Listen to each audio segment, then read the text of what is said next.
Assalamualaikum warahmatullahi wabarakatuh. Yang terhormat, Ibu dosen pengampu mata kuliah praktikum farmakoterapi, Ibu Apoteker Maya Arfiania MSc, beserta teman-teman saya yang saya hormati. Izinkan saya dan rekan saya memaparkan hasil diskusi mengenai materi gagal ginjal kronis.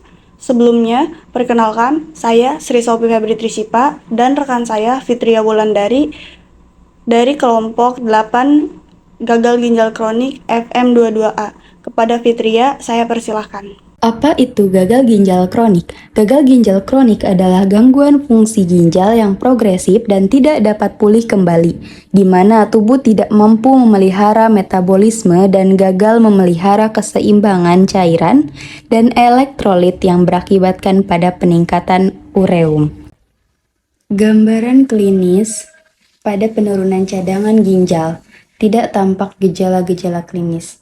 Pada insufisiensi ginjal dapat timbul poliuri atau peningkatan pengeluaran urin karena ginjal tidak mampu memekatkan urin.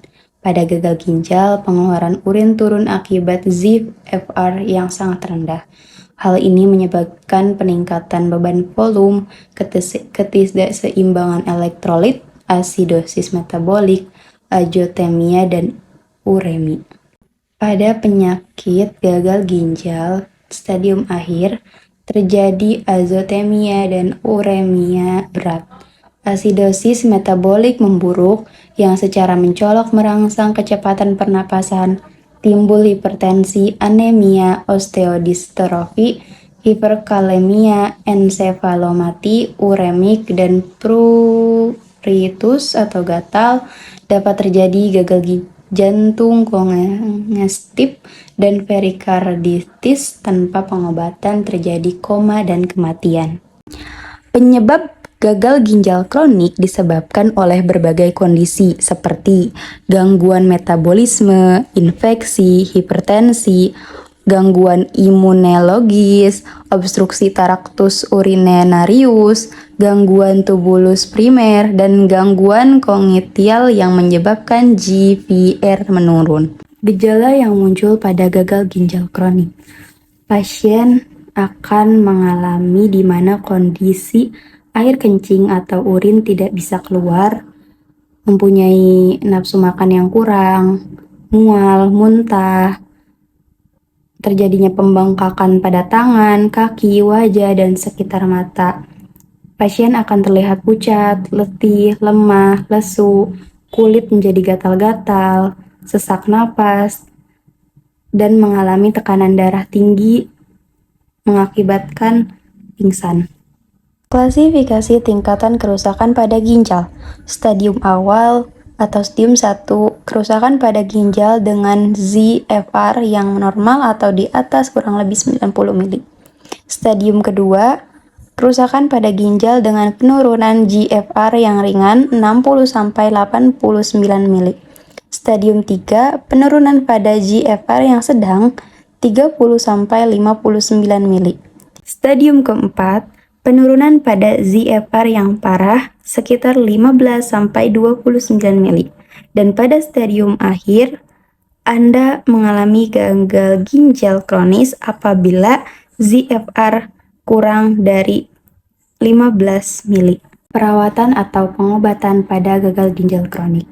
Pasien dapat melakukan pemeriksaan lab darah dan urin, membatasi cairan yang masuk, dianalisis atau cuci darah, operasi pengambilan batu atau transplantasi ginjal. Pemeriksaan radiologis, intravenous infusion velography atau EVV, menilai sistem valvulocalysis dan ureter. Pertama, USG, yaitu menilai besar dan bentuk ginjal, tebal parenkim ginjal, anatomi ureter proksimal, kandung kemih, dan prostat. Kedua, rongsen abdomen, untuk menilai bentuk dan besar ginjal apakah ada batu atau obstruksi lain. Ketiga, ada EKG untuk mengetahui kemungkinan hipertrofi ventrikel kiri dan kanan, tanda-tanda perikarditis, distrismia, dan gangguan elektrolit. Kemudian renogram atau menilai fungsi ginjal kiri dan kanan, lokasi gangguan serta sisa fungsi ginjal normal. Pertama ada renal anterogram, yaitu mengkaji terhadap sirkulasi ginjal dan ekstravaskularisasi serta adanya massa. Kedua, ronsen torak, yaitu mengetahui tanda-tanda kardiomegali dan odema paru. Kemudian pemeriksaan neurologis, yaitu tingkat kesadaran dapat apatis sampai dengan keadaan koma. Hal ini terjadi karena keadaan azotemia atau toksik uremia yang menyebar ke otak. Studi kasus yang kami dapat yaitu pada tanggal 4 Januari 2022, seorang pasien bernama Nyonya Beni berusia 42 tahun masuk rumah sakit melalui IGD dengan keluhan sesak nafas selama 1 minggu, dada rasa berdebar, demam saat masuk, dan BAB encer. Dengan tanda-tanda vital saat masuk IGD yaitu TD 170 per 96 mmHg, HR yaitu 103 kali per menit, pernafasan 24 SpO2 98% dengan O2 NRM 10 IPM kali per menit. Dan pada hasil laboratorium terlihat peningkatan pada leukosit, jumlah neutrofil, kalium, ureum darah, dan kreatinin darah. Dari hasil pemeriksaan fisik dan laboratorium, maka diketahui diagnosa pasien dengan riwayat penyakit dahulu hipertensi adalah gagal ginjal kronis stage 5 dengan adanya dispena, edema paru, hipoklasemia, hiponatremia, dan hiperkalemia sehingga terjadi ketidakstabilan cairan elektrolit. Kemudian untuk monitoring dan pemilihan obat, karena pasien sudah dalam tahap stage 5 yang mana itu merupakan tahapan terakhir pada penyakit gagal ginjal, sehingga penanganan ini diperuntukkan memperlambat penyakit dengan pasien yang harus rutin melakukan HD atau cuci darah. Karena pasien juga mengalami sesak napas, cuci darah dilakukan untuk menyelamatkan nyawa pasien, misalnya pasien yang mengalami sesak nafas. Resikonya bisa berhenti nafas jika tidak dilakukan cuci darah. Untuk obat penambah yang diminum setiap harinya, pasien diberikan antibiotik ceftriaxone 2 kali 1 hari, amlodipin 10 mg 1 kali 1 hari, omeprazol 2 kali 1 hari. Keluhan BAB encer sebaiknya perlu diperhatikan terutama pada kondisi renal failure karena menjadi kontraindikasi dalam pemberiannya.